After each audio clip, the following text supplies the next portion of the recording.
In this video, I'll be showing you how to restore your iPad. It's a very simple method, so if you find this video helpful, be sure to drop a like and subscribe. Now, to restore your iPad, it basically works exactly the same as if you were to do it on an iPhone. So what you want to do is go over to your settings application, click your name on the very top, then go to iCloud. And then what you want to do is you want to go to iCloud backup, and then you want to make sure that backup this iPhone and backup over mobile data are both turned on. Once they're both turned on, you can press backup now. It says this iPhone can only be backed up because there's not enough iCloud storage space available. So you need to make sure you have enough storage space. Then it's going to show your device backup size, mine is 73 gigabytes.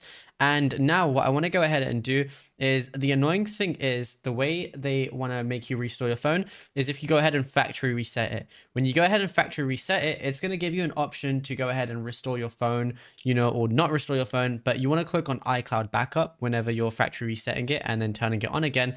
It's basically going to make it so that your phone is good as new. So then when you press, use iCloud backup, then everything's going to be re-downloaded and your iCloud backup is going to be used. But yeah, unfortunately, you are going to have to factory reset it if you want to use this method. But it's as simple as that. Now, if you found this video helpful, be sure to drop a like and subscribe.